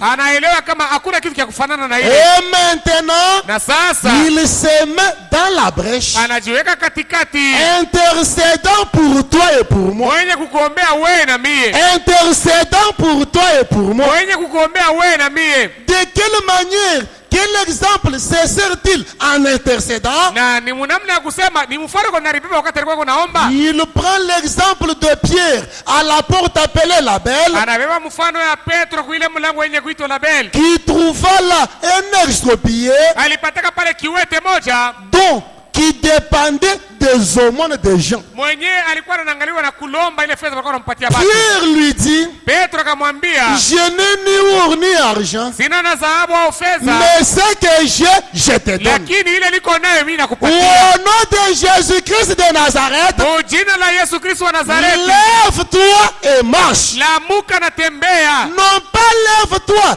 et sois stationnaire, Hapana, shimama na bakia paka pale, mais lakini lève-toi et marche. shimama na tembea. Or, marcher veut dire quoi? Japo kutembea ni kusema nini? Mettre un pas après l'autre. Kuweka hatua moja kisha unafuatisha ingine. Marcher veut dire quoi? Kutembea maana yake ni kusema nini? Marcher veut dire prospérer. Maana yake ni kusema kustawi. Lève-toi Simama et marche. na tembea Lève-toi Simama et prospère. na ustawi. Frère Branham dit, Ndugu Branham anasema cet homme-là resta faible quelques instants, ule bwana ule alibaki mdhaifu wakati kitu mais kidogo, comment on pouvait le soutenir? bali vile waliweza kumsaidia Ses chevilles devinrent fermes, na mashevi yake ikakuwa alipata non nguvu. seulement pas qu'il marcha, Haina alitembea tu mais kule, il s'est mis à courir. akaanza na kukimbia. Courant où? Ewe kimbia Là dans la maison de Dieu, nyumba ya Mungu, glorifiant le Seigneur. mwenye kutukuza Bwana. Non pas courant dans le monde, Hapana mwenye kutembea dans mdunia, des bars, mumabaa, dans des soirées dansantes, katika mamichezo mais il magharibi. était là Lakini alikuwa à pale témoigner la gloire de Dieu. anashuhudia utukufu wa Lui Mungu. qui l'avait aidé à pouvoir marcher. Ule Mungu alimsaidia kutembea. Maintenant, William Branham, Sasa William Branham de même que Pierre, sawa sawa pamoja na Petro se jette dans la brèche. anajiweka katikati. il prend la foi qu'il a. anabeba ile imani yako nayo. Cette foi-là, Il qui est ne imani. tient pas sa propre foi, Ile ilikuwa imani yake yeye mwenyewe, mais la foi que Jésus lui avait donnée, lakini imani ile Yesu alimupatia, il prend son cœur anabeba moyo wake plein de foi yenye kujaziwa na et imani le met là dans la brèche. na anaiweka pale Et katikati commence à intercéder. na anaanza kuombea. Intercédant pour toi Niko na kuombea et wewe pour moi. na mimi. Ou Jonas, Japo Yona ou vendre du gros poisson, utumbo wa ule samaki mnene, quand il priait, wakati alikuwa kanaomba, il croyait dans la prière faite par Salomon. aliaminiaka maombi yenye kufanywa na Solomono. Mais vous aujourd'hui, Lakini mwe leo quand le plus grand que Salomon est ici, ule mkubwa kumshindia Solomono yuko comment hapa. dans vos prières à vous, Namna gani mu maombi yenu ne pouvez-vous pas croire hamuwezi kwa dans kuamini la prière faite par William Marine Branham? maombi yenye kufanywa na William Marion Branham? Quel avantage auriez-vous au Ni retour faida gani mutapatia si mokisha vous priez kama Mungu naomba n'ayant pas aussi foi dans vos prières et dans les prières du prophète? hamuna na imani mu maombi yenu na maombi ya nabii? Si vous priez Kama Mungu naomba n'ayant pas foi dans vos prières et dans les prières de votre pasteur. bila kuwa na imani mu maombi yenu na maombi ya pastori wenu. Le frère Branham est là Ndugu Branham yuko pale en train d'implorer la miséricorde de Dieu. iko nalomba rehema ya Mungu, Il dit à Dieu, akamwambia tu Mungu es le même hier, huku moja moja jana aujourd'hui, éternellement. leo na milele. Ces apôtres déclarèrent, Banafunzi wale wakasema, ce que j'ai, je te donne. balisemaka kile niko nayo nakupatia. C'était la foi. Ilikuwa ni imani, Et je déclare, na mimi c'est natangaza, frère Branham qui déclare, Ndugu Branham yuko natangaza et je déclare na que natangaza ce que j'ai, ile niko nayo je le donne à cet auditoire napatia hayo hii au makutano nom de Jésus-Christ de Nazareth. kwa jina la Yesu Kristo wa Nazareti. Abandonnez votre maladie Mwachane na magonjwa yenu, parce que celui qui est en vous est plus grand que le diable, juu mwenye kuwa ndani yenu yuko mkubwa kushindia qui diabolo. cherche à vous ôter la vie. Ule kwa natafuta kumiua. Vous êtes des enfants de Dieu. Mko batoto ya Mungu. Vous êtes le racheté. Nini Mungu penye kukombolewa? J'ordonne à Satan de quitter ces gens. Mimi naamuru shetani atoke hapa Puisse batu. le Dieu qui fit reculer cette tempête l'autre jour, Hivi ule Mungu alisushaka ile pepo ile wakati le mwingine. Dieu qui fit arrêter le vent et le vent, Ule Mungu alisimamishaka mpepo na mawimbi. puisse-t-il faire en sorte que chaque malade, chaque maladie qui soit ici soit ôtée de ces gens, Afanye kila magonjwa yenye kuwa hapa iondoshwe ndani hapa batu. et que la puissance de Christ Na uwezo ya Kristo soit rendue manifeste dans leur vie en ce moment même. ionekane katika maisha yao hapa sasa hapa. Puisse chaque pécheur se repentir. Hivi kila mtenda dhambi atubu. Puisse chaque personne qui n'est pas près de toi Kila mtu mwenye sina karibu nawe se mettre en ordre en ce moment. atengeneze hapa sasa. Et puisse-t-il en être ainsi Na sawa vile viko vile au nom de Jésus-Christ. mujina la Yesu Kristo. Moi, Mimi en tant que votre pasteur, kama pastori wenu, votre frère, ndugu yenu, avec toute la foi que j'ai, na imani yote ile niko nayo, j'ai demandé à Dieu de la placer en vous. nilimulomba Mungu aiweke ndani yenu. Je crois que je reçois ce que j'ai demandé. Naamini kama niko napokea ile nalomba. Maintenant, Sasa si vous le croyez avec moi, kama mnaiamini pamoja nami avec toute la foi que j'ai, na imani yote ile niko nayo, je vous l'accorde à cet instant. na mipatia hayo hapa sasa. Et maintenant, Na sasa au nom de Jésus-Christ, mujina la Yesu Kristo, le Fils de Dieu, mwana wa Mungu, renoncez à votre affliction, mwacheni na ile mateso yenu, renoncez à votre maladie, mukatale magonjwa et yenu, dites-lui na ambia ile magonjwa qu'il doit partir. unapaswa kutoka. Parce que vous avez votre foi, plus ma foi, Juu Mungu na imani yenu kuchanga na yangu avec la puissance de Jésus-Christ, pamoja na uwezo wa Yesu Kristo, dont l'omniprésence est ici, ile uwapo wake sio kosa huko hapa, pour confirmer cela,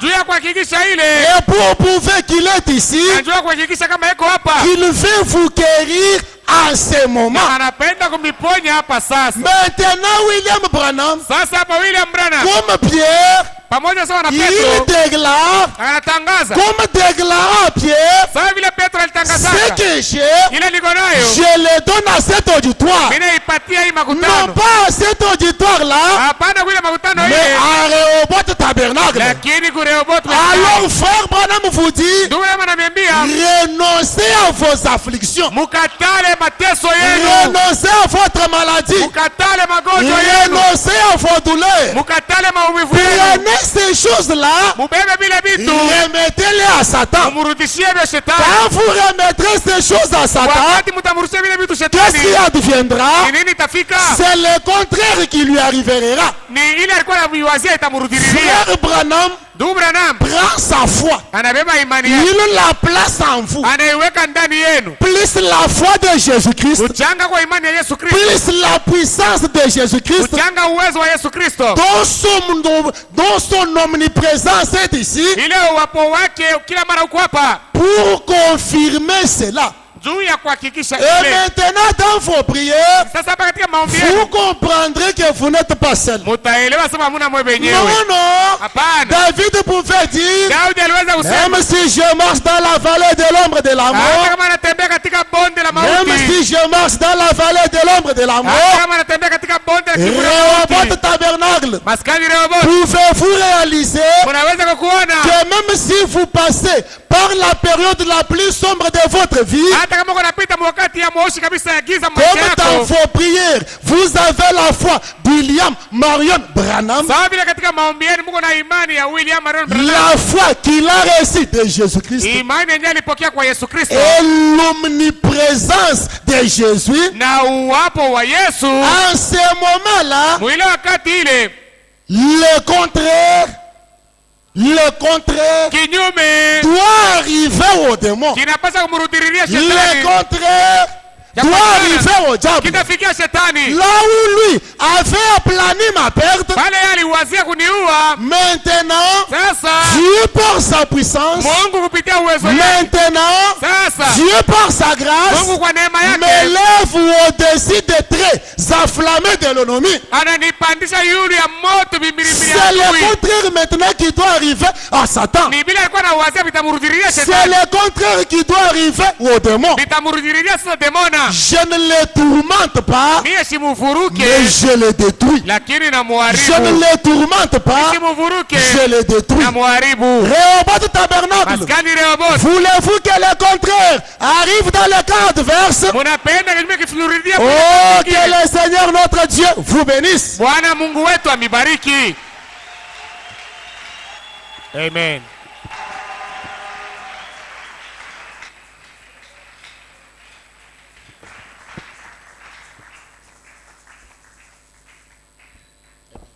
Mettons-nous debout. Tusimame.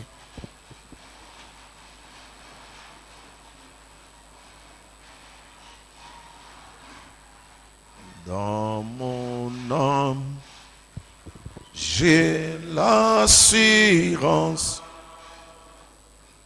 car Jésus m'a délivré. Tu es mon puissant soutien, mon refuge et mon rocher. Toi Jésus, toi Jésus, Jésus, soutiens ma foi, mais voici, je suis à toi, et moi je te loue, mon rocher, car en toi mon cœur espère.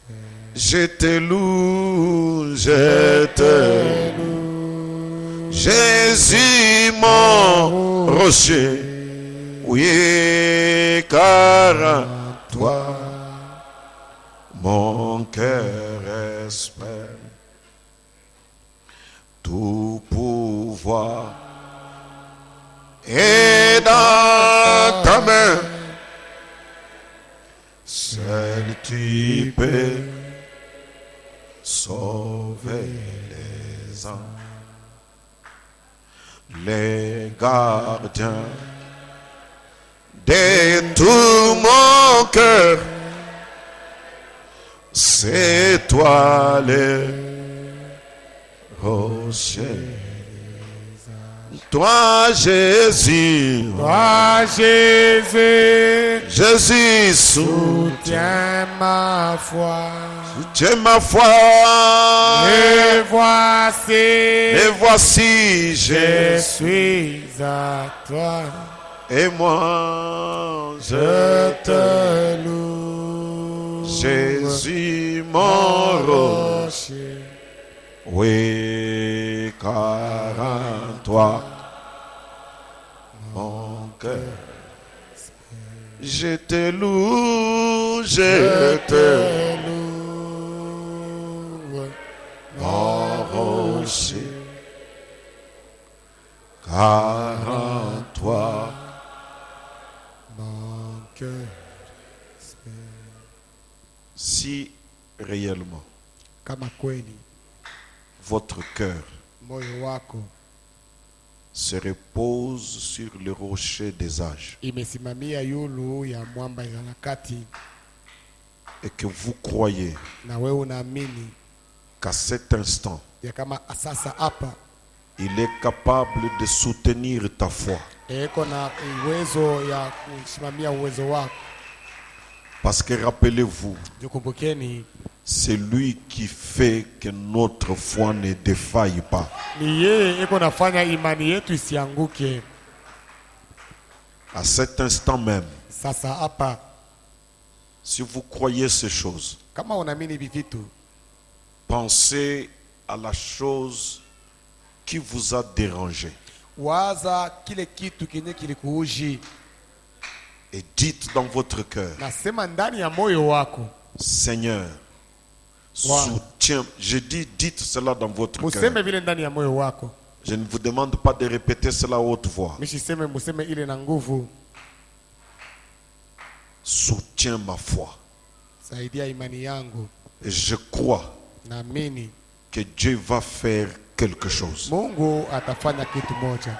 Amen. Mes frères, Banduku, dans cette salle, ndani ya chumba hii, pas en dehors, hapana nje, pas quand vous serez partis, hapana pale utaenda kwako, mais dans cette salle. lakini ndani ya chumba hii.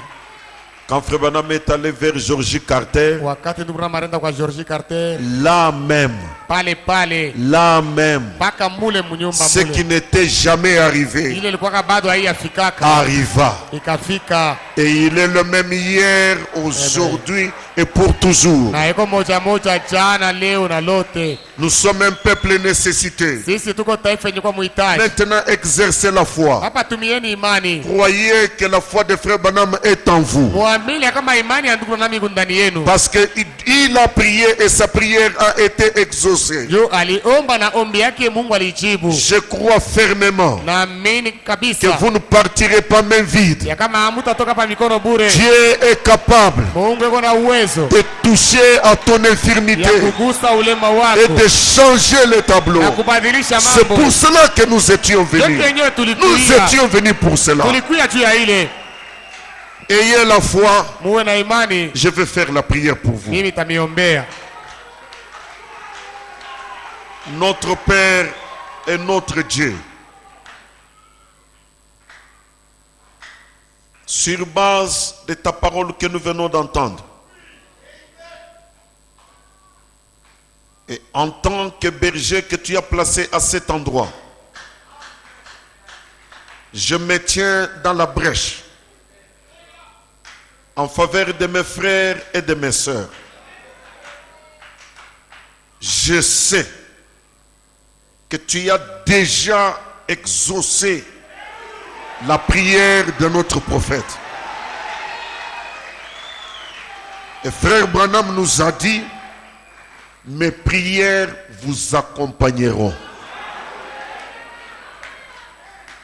À cause de cette prière que le prophète a faite devant toi, maintenant même, soutiens la foi de chacun.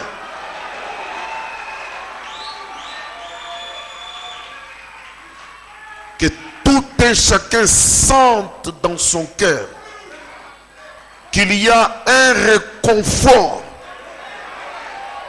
un soutien qui relève sa foi et qui peut lui chuchoter quelque chose à l'oreille pour lui dire ce que Satan avait projeté contre toi lui retourne. Au nom de Jésus-Christ, que tout ce que Satan avait projeté contre les enfants de Dieu, que ce soit les maladies, que ce soit les difficultés, que ce soit des problèmes, au nom de Jésus-Christ, que cela lui retourne, que cela lui retourne, que cela lui retourne, que cela lui retourne, Père.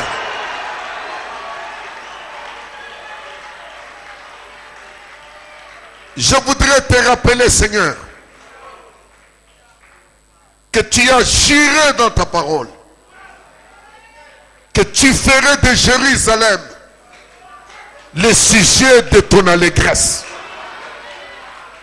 Et que si tu oublies Sion, si tu oublies Jérusalem, que ta droite t'oublie. Je crois, Père, que tu ne permettras jamais que ta puissance et ton autorité t'oublient. Tu es le Dieu omnipotent. Tu es le Dieu fort. Tu es Jéhovah fort. Tu es El Shaddai. Et nous croyons aussi que tu ne peux pas nous oublier. Descends maintenant. Que l'ange de l'Éternel qui est dans ce message circule dans cette salle et touche tout un chacun et lui accorde les désirs de son cœur pour la gloire de Dieu. Je crois que c'est fait parce que tu es fidèle à ta parole. Toi le Dieu de la couleur bleue, toi le Dieu qui n'abandonne jamais ce que tu as dit. Merci pour ton alliance. Merci pour la délivrance. Merci pour la guérison. Merci pour la solution. À toi la gloire. À toi l'honneur. À toi la puissance. Au siècle des siècles. Au nom de Jésus-Christ. Amen. Dieu bénisse, on a fini. Mungu amibariki, tunamaliza. Si c'est la volonté du Père, on va se retrouver dimanche. Kama ni mapenzi ambayo tutaonana mjuma. Vous pouvez saluer votre voisin. Mnaweza kukulamkia mwenye kwa pembeni yenu. Lui serrer une main chaude. Umpatie kwa mkono ya moto. Et dis-lui, na umwambie, tu as reçu ce que tu as désiré. Unapokea kile wewe unataka. Dieu est capable de faire ça, mes frères. Mungu yuko na uwezo kufanya ile banduku. C'est un problème de foi. Ni mambo ya imani. Dieu est capable. Mungu yuko na ile uwezo. Allez en paix au nom du Seigneur. Endeni musalama mjina la À Bwana. dimanche matin. Kwa kuonana mjuma asubuhi.